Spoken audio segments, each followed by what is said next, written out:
There's a Japanese legend about a story so haunted that simply telling it usually leads to death. One group of high school students were taken on a field trip, and on the bus, the teacher begins to tell a scary story. As he begins the story, called Cowhead, he gets more intense and involved, foaming at the mouth, and the students yell for him to stop, but he can't. All of them were later found with the bus in a ditch, all of them foaming in a sort of trance. All of them had blocked out the Cowhead story and wouldn't even discuss it afterwards. Some even died a few days later. An Australian legend about a couple who came home one night to find their dog choking on something.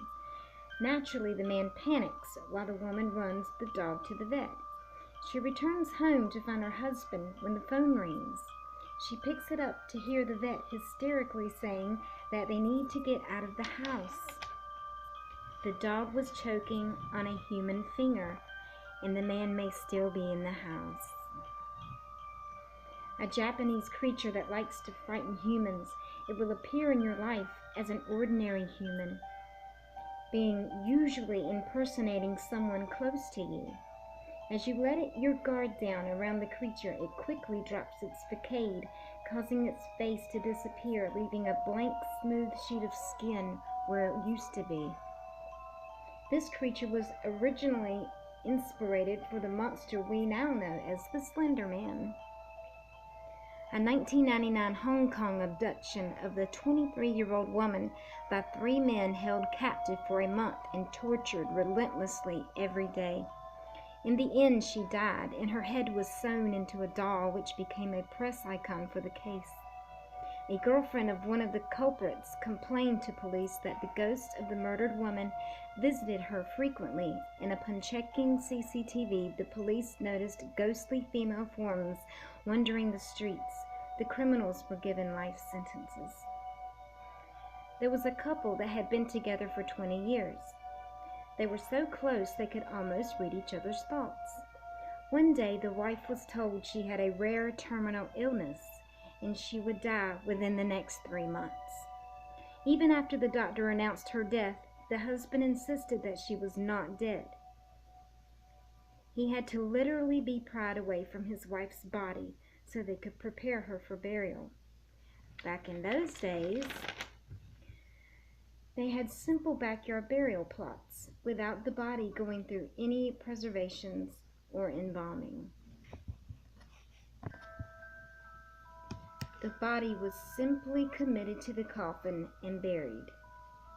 Throughout this process, the husband protested so much that he had to be sedated and put to bed. His wife was buried, and that was that.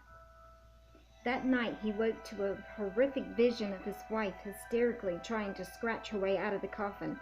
He phoned the doctor immediately and begged to have his wife's body exhumed. The doctor refused. He continued to have this nightmare every night that week, and each day after, he begged the doctor to remove his wife from the grave. Finally, the doctor gave in, and the authorities had the coffin removed from the ground and pried open. To everyone's horror, the woman's nails were bent back, and there were obvious scratches inside the coffin. The porcelain doll. There was a woman who collected porcelain dolls. She went into an old antique shop where she found a very old, beautiful porcelain doll. She had to have it. She placed it on the nightstand next to bed. A few days later, she wakes up and realizes her cheek is very sore. She goes to the bathroom to look in the mirror and see what it is, and she determines it is a large pimple. She starts to squeeze it, and when she does, thousands of teeny tiny baby spiders crawl out of her face. The woman died a little while later from the poisonous bites of the spider, and apparently the old doll was inhabited by thousands of poisonous spiders. Wristbands. When you are admitted to a hospital, they place on your wrist a white wristband with your name on it. But there are other different types of wristbands that symbolize other things. The red wristbands are placed on dead people. There was one surgeon who worked in the night shift in the hospital. He had just finished an operation and was on his way down to the basement. He entered the elevator, and there was just one other person there. He casually chatted with the woman while the elevator was going down. When the elevator door opened, another woman was about to enter when the doctor slammed the door shut and punched the button to the highest floor. Surprised, the woman reprimanded him for being so rude and asked why he did not let the other woman in. The doctor said, "That was the woman I just operated on. She died while I was doing the operation. Didn't you see the red wristband she was wearing?" The woman smiled and raised her arm and said, "Something like this?" A man leaves his house every morning to walk to work and passes a mental hospital surrounded by a wooden fence. Every morning the patients are out in the yard and he can hear them all saying in unison, 10, 10, 10. One day the man gets curious and looks through a hole in the fence. Suddenly a stick shoots out and pokes him in the eye. The guy screams out, and while walking away he can hear the patients chanting, 11, 11, 11.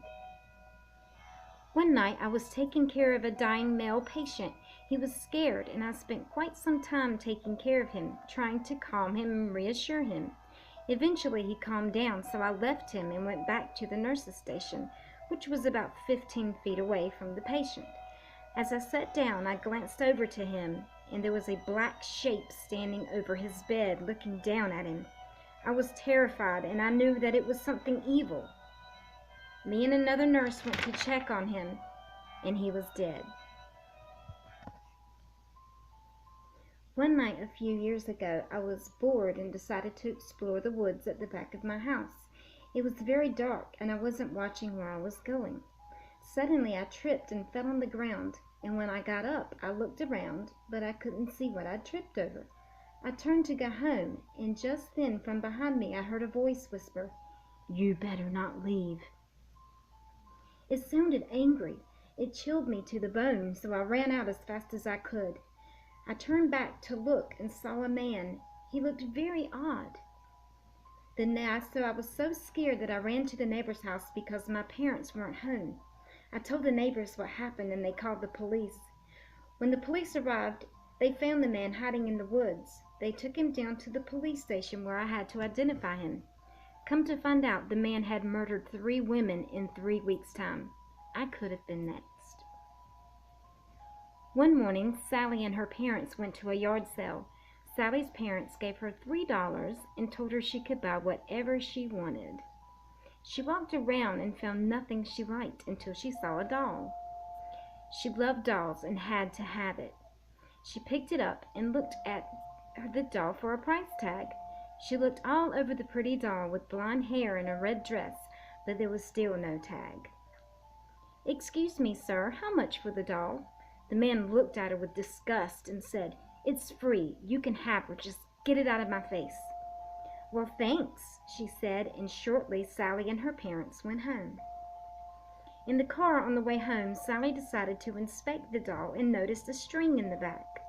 "That's funny. I don't remember seeing that there before," she thought. She pulled on the string and the doll started to repeat itself over and over. 2, 2, 2, 2, over and over. "That's weird," she thought to herself. Even though the doll said the strangest thing, she still loved it. When she got home, she put the doll on the shelf by the bed, and when it was time to go to bed, she had already forgotten all about the doll. When she woke up the next morning, the doll was laying next to her.